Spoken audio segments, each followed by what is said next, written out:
4 दिनों का प्यार। नितिन 15 दिन की छुट्टी पे घर आया था। 15 दिन की छुट्टी में से 10 दिन बीत चुके थे। ड्यूटी पर तो उसके लिए रात दिन बराबर थे और यहाँ आकर भी उसकी आंखों में नींद नहीं थी। वो रात भर जागकर रिद्धि के सिर पर हाथ फेरता रहा, उसे देखता रहा। पता नहीं यहाँ से वापस जाने के बाद कितने महीनों तक उसे दोबारा देख नहीं पाएगा। देख भी पाएगा या नहीं ये भी नहीं पता। और उसके दिल में बुरी तरह से खौल उठती, आंखें भर जाती। कब किस जंगल में सर्च ऑपरेशन के समय अखबारों और न्यूज़ चैनलों की सुर्खियों में ही बाकी रह जाए। आंखों से बहते आंसुओं को उसने चुपचाप पोंछ लिया।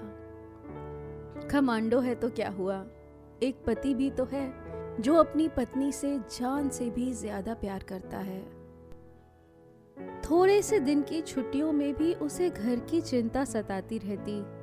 सब ठीक है कि नहीं, घर में जरूरत का सारा सामान हो गया या नहीं, उसके चले जाने के बाद रिद्धि को परेशान न होना पड़े। हर संभव वो रिद्धि को हंसाने की कोशिश करता रहता था, माहौल सामान्य बनाए रखने का प्रयत्न करता। रिद्धि का भी चेहरा नॉर्मल रहता।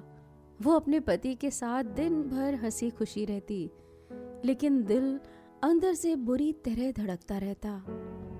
घड़ी के कांटे को आगे बढ़ते देख रिद्धि का मन करता समय को यहीं रोक ले।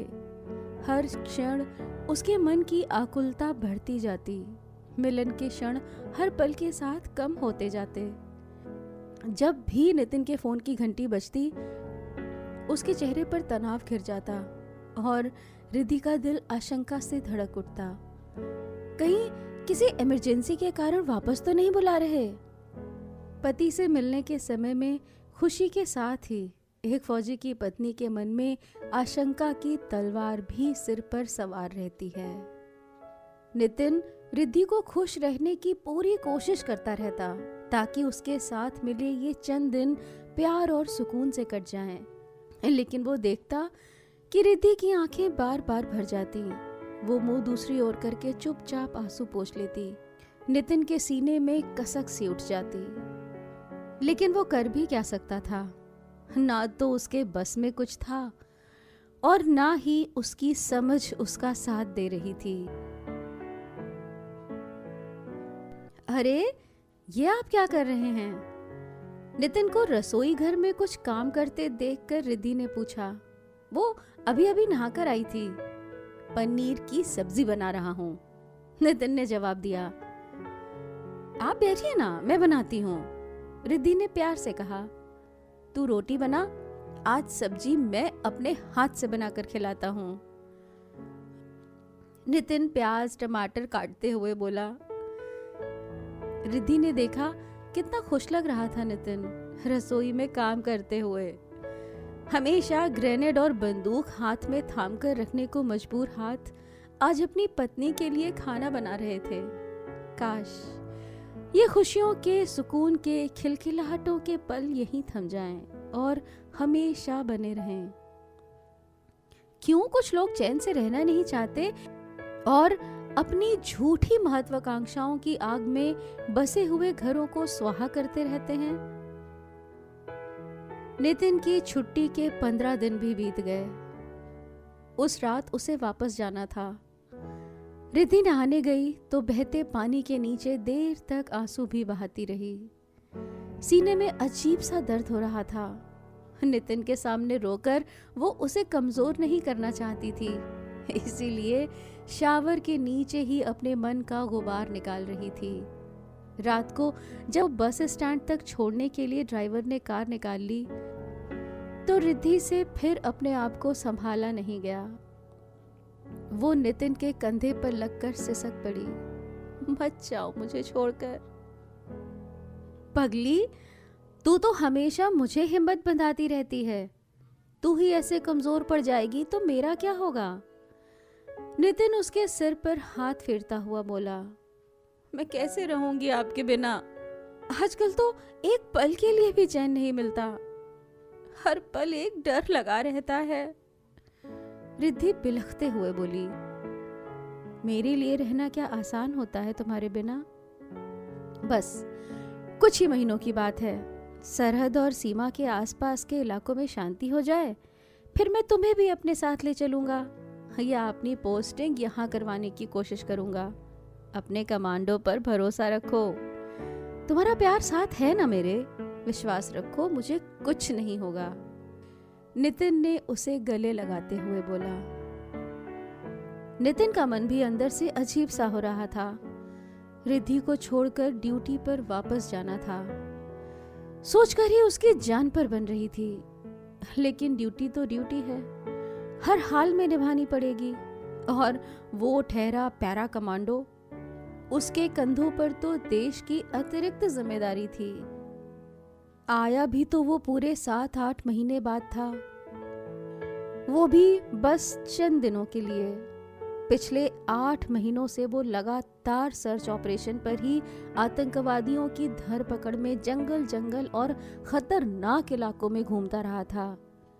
महीनों से वो एक भी दिन चैन से नहीं बैठ पाया था। आगे अचानक पता नहीं क्या इमरजेंसी आ जाए, इसीलिए उसे सिर्फ कुछ दिनों की छुट्टी दे दी गई थी। फिर पता नहीं कब ये मौका आए। रिद्धि की आंखों से लगातार आंसू बह रहे थे। रिद्धि, लिपस्टिक लगा कर आना, अचानक से नितिन बोला। क्यों? रिद्धि आश्चर्य से बोली। जाना, लगा कर आ। नितिन आग्रह से बोला। रिद्धि जाकर लिपस्टिक लगाकर आ गई। इस पर अपने होठों के निशान देना। नितिन ने अपने मोबाइल का कवर रिद्धि के चेहरे के सामने कर दिया। रिद्धि ने अपने होठ मोबाइल के कवर पर रख दिए। उसके लाल होठ सफेद कवर पर छप गए। नितिन ने उसके ऊपर ट्रांसपेरेंट वाला कवर लगा दिया और बोला, अब तुम्हारी ये निशानी हर वक्त मेरे साथ रहेगी। दोनों ने भगवान को प्रणाम किया। नितिन ने रिद्धि की मांग में सिंदूर भर दिया। एक नजर भर उसे देखा। मन में पीड़ा की एक लकीर कौंधी और एक भयावह विचार आया, जिसे उसने पूरी कोशिश करके उसी समय झटक दिया। रिद्धि का हाथ थामकर भारी मन से घर के बाहर आया, जैसे तैसे ताला लगाया और एक नजर घर को देखा। क्या पता फिर देखना नसीब हो या ना हो, किस बार का जाना आखिरी बार का हो जाए। एक कमांडो के लिए इस बात का कोई भरोसा नहीं होता। बस में चढ़ने से पहले नितिन ने रिद्धि को समझाया, अपना ध्यान रखना और देख, रोना बिल्कुल नहीं, वरना वहां मेरे लिए ड्यूटी निभाना बहुत मुश्किल हो जाएगा। हर पल मन तुम में ही अटका रहता है। आप मेरी चिंता बिल्कुल मत करिए, आप बस अपना ध्यान रखना जी, और जल्दी वापस आना। रिद्धि रोते हुए बोली। बस निकलने का समय हो गया था। नितिन ने बैग उठाया, एक नजर रिद्धि को देखा, उसे गले लगाया और पलटकर तेजी से बस में चढ़ गया। अगर वो एक पल और रिद्धि के पास खड़ा रहता तो जाना और भी मुश्किल हो जाता। अपना ध्यान रखना रिद्धि, नितिन ने बस के दरवाजे पर खड़े होकर कहा और हाथ हिलाकर उससे विदा ली। रिद्धि ने भी हाथ हिलाकर उसे विदा किया। बस धीरे धीरे आगे बढ़ने लगी। आंसुओं के बीच धुंधली होती हुई नितिन की बस आखिर में आंखों से ओझल हो गई। रिद्धि आकर कार में बैठ गई। उसका सिर बुरी तरह सुन्न हो रहा था। फौजी की पत्नी के जीवन का ये क्षण सबसे कठिन होता है। ऐसा लगता है जैसे किसी ने दिल शरीर से बाहर निकालकर निचोड़ दिया हो। कब घर आया, कब उसने ताला खोला, पता नहीं। ड्राइवर गाड़ी रखकर अपने घर चला गया। नीचे के सारे दरवाजे बंद करके वो ऊपर आ गई। कमरे में पैर रखते ही रिद्धि का दिल धक कर गया। खाली घर, खाली कमरा, खाली पलंग।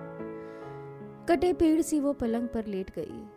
आंखों से आंसुओं की धाराएं बह निकली। सिर घूम रहा था। दिल में अजीब सा दर्द हो रहा था। नितिन के बिना खाली घर, नितिन के बिना खाली कमरा, नितिन के बिना सब कुछ सूना, नितिन के बिना खाली खाली मन और जीवन। उधर नितिन की बस सड़क पर आगे बढ़ती जा रही थी और उसके दिल में रिद्धि से दूर होने का एहसास भी बड़ी तेजी से गहराता जा रहा था। हर पल उसका मन कर रहा था कि उतर कर वापस चला जाए। बेचैनी में उसका हाथ दिल पर चला गया। देखा, टी शर्ट की जेब पर रिद्धि की लिपस्टिक का निशान था। आते हुए जब रिद्धि को गले लगाया था, शायद तब लग गया होगा। बहुत रोकने पर भी उसकी आंखों से आंसू बह निकले। उसने जल्दी से खिड़की के बाहर देखने के बहाने अपने आंसू पोंछे। मन में एक बार फिर ख्याल आया कि बस रुकवाकर उतर जाए, तुरंत घर में अपनी रिद्धि के पास पहुंच जाए। लेकिन पिछले 11-12 सालों की नौकरी में उसके रिकॉर्ड पर एक भी लाल निशान नहीं था। अब भी वो ये नहीं चाहता था कि ऐसा कुछ हो। उसके अंदर के पति और एक फौजी के बीच जबरदस्त जंग चल रही थी। एक तरफ पत्नी का प्यार था और एक तरफ देश के प्रति कर्तव्य।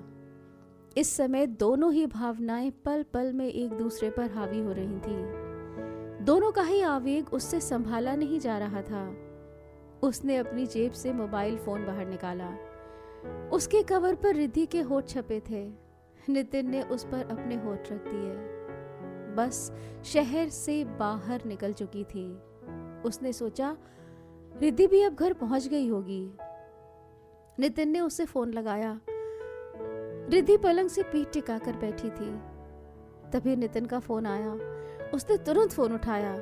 नितिन की आवाज सुनते ही रिद्धि जोर जोर से रोने लगी। अरे रिद्धि, नितिन विचलित होकर बोला, तुम ऐसे कमजोर पड़ जाओगी तो मुझे कौन हिम्मत बंधाएगा? ये दिन भी निकल जाएंगे। तुम तो इतनी हिम्मती हो, हमेशा ही मेरा साथ देती हो, मुझे सहारा देती हो, मेरा मनोबल बढ़ाती हो, तभी तो मैं ठीक से ड्यूटी कर पाता हूँ। प्लीज खुद को संभालो। मुझे कुछ नहीं होगा, मैं कह रहा हूँ ना। मैं बहुत जल्दी वापस आ जाऊंगा और पक्का प्रॉमिस, इस बार मैं तुम्हें साथ ले जाने का या ट्रांसफर कराने का पूरा प्रबंध करके ही आऊंगा। उसके बहुत समझाने के बाद रिद्धि ने भी खुद को किसी न किसी तरह ये समझा लिया कि अब तो यही सच है और इसी के साथ उसे खुद को भी संभालना है और नितिन का भी संबल बनना ही है। दुख के दिन जेठ की दोपहरी जैसे होते हैं, लंबे, उबाऊ, त्रासदायक, जो खत्म होने का नाम ही नहीं लेते। और सुख के दिन थकान के बाद की रात की तरह होते हैं, जो कब गहरी नींद में गुजर जाते हैं पता ही नहीं चलता। रिद्धि ने घर पर अखबार मंगवाना भी बंद कर दिया था। टीवी पर न्यूज़ भी वो नहीं देखती। क्या फायदा, बुरी खबरें देखकर मन और दुखी होता रहता। जब भी समय मिलता नितिन फोन पर अपनी आवाज सुनाकर उसे आश्वस्त कर देता। एक बार बात हो जाने पर दोबारा बात होने के इंतजार में अपना समय काटती रहती। कभी नितिन बस इतना भर बोल पाता, रिद्धि मैं ठीक हूँ, तू मेरी चिंता मत करना, काम थोड़ा ज्यादा है, कल बात करता हूँ। और एक फौजी की पत्नी समझ जाती कि कौन सा काम, अर्थात आज भी कहीं घुसपैठ की आशंका, आज भी दिन भर और रात भर जंगलों और पुराने घरों में छिपे आतंकवादियों के साथ मुठभेड़, गोलीबारी, बमबारी। और रिद्धि की सांस सूली पर टंग जाती। कान एक व्यग्र प्रतीक्षा में लग जाते कि कब फोन आए और नितिन बस इतना बोल दे, रिद्धि मैं ठीक हूँ। गले से निवाला तो क्या, पानी का घूंट भी नीचे नहीं उतर पाता। एक दिन की बात है, नितिन ने 2 दिन तक फोन नहीं किया। तीसरे दिन रात को 2:30 बजे नितिन को मौका मिला तो उसने फ़ोन किया। उसके ठीक होने की खबर के साथ ही पता चला कि 2 दिनों से जंगलों में घुसपैठियों का पीछा करते हुए उसने खाना भी नहीं खाया है। रात के 2:30 बजे दुश्मनों को मारने के बाद जंगल की लकड़ियां इकट्ठा करके उन्हें जलाकर एक बर्तन में वो लोग साथ लाए नूडल्स उबाल कर खा रहे हैं।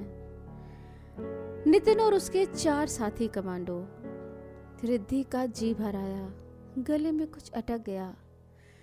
तीसरे दिन शाम को जब पूरा जंगल अच्छे से छान कर सभी दुश्मनों को खत्म करके नितिन ने यूनिट में जाकर खाना खाया, तब जाकर रिद्धि के गले से नीचे रोटी उतरी। नितिन के साथ छुट्टी पर बिताए 15 दिन रिद्धि को सपने जैसे लगते। जीवन में फिर वही सन्नाटा, खालीपन और इंतजार कि कब दोबारा मिलना हो। ये सब तो शायद फौजी की पत्नी के विवाह के गठबंधन के साथ ही बांध देता है विधाता।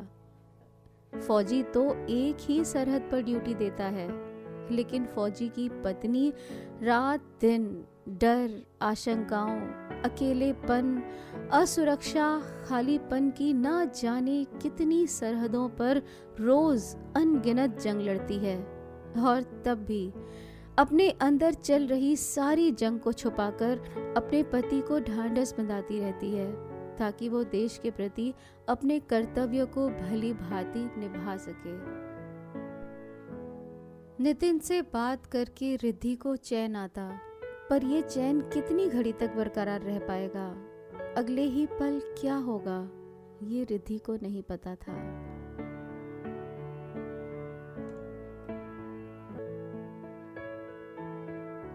मैं हूँ आरजे तनु और ये थी मेरी आज की कहानी 4 दिनों का प्यार। आपको कैसी लगी हमें कमेंट करके ज़रूर बताइए, और अगर आपके पास भी है कोई ऐसी प्यार भरी कहानी तो हमें लिख भेजिए, हम लाएंगे उन्हें गीतों में पिरोकर आपके लिए।